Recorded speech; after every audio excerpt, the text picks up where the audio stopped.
Well, on the subject of the Beatles, I actually told Joe from the Dead Milkmen that I liked his songwriting better than the Beatles. Well, Joe's songwriting is amazing, and there's definitely a case to be made for his songwriting because you got to think the Beatles is four guys and George Martin. Joe Jack, Joe Jack writes songs by himself mostly. I know that there's, and I mean, and it's hard to let go of a song when you write a song yourself. You put all the stuff into it. It's hard to let go of it as a singer. So you notice that he'll sing the best songs that he wrote. He doesn't give him to Rodney, right? He's singing punk rock and roll. He's singing Methodist coloring book. He's singing my favorite song is Dollar Signs and Rise, which is what Really? I took. Yeah, I took a song. I took a line from that song and put it in Rock the 40 ounce, and that really impressed Joe Jack because we played some acoustic shows together. Land is real Okay. estate is from Dollar Signs in His Eyes. The sky is the metal highway for metal birds, and land is real estate. That's from Dollar Signs and Rise. And he like I think that I also told him I said, you know, Metaphysical Graffiti is your best record too, hands down. And he agreed. I don't know why it's like it's so underrated. It's like every record before that is more popular.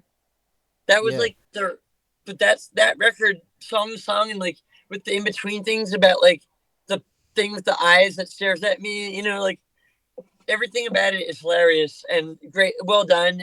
In praises Shana Na. The two That best song's amazing. ska songs that they ever did as well. If you love somebody, set them on fire. What's the Yeah, other man. ska song? Little Man in My Head.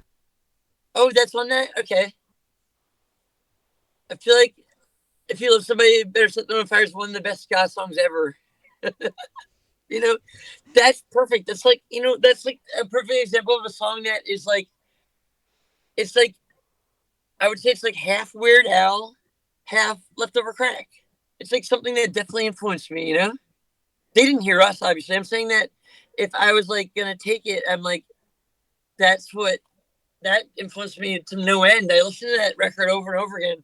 I found it in a bargain bin in a CD shop in the West Village, walking home from school one day. And I found it and I was like, I love Physical Graffiti by Led Zeppelin. I thought that was their best record. And I was like, what's this metaphysical? I grabbed it and I just checked it out and I was like blown away. I was like, this is such a good record. And then this seems like it's a little. How's that? Yeah, that's perfect. Okay, how about that? Even worse? A No, that's little bit fine. worse? That's Can't beat perfect. perfect. Okay. Let me just wrap it up saying I got to play. I didn't play Dollar Signs in Their Eyes on guitar. I didn't know it well enough, but I sang it with them, and I did the guitar song. You know that Oh one? yeah, yeah, yeah, yeah, I got to yeah. do that, and and when it got to the solo, he's like, I was like, oh right, like Joe Jack, like he plays like kind of easy solos, whatever. I can kind of play anything, and kind of the worse it is, the more it'll be appreciated. So I just was like, okay, I don't usually do solos. I was like, it was pretty bad, but like I could tell Joe was like impressed. He didn't know that a solo could be done that bad. He's like, that's better. That's worse than mine. Yeah.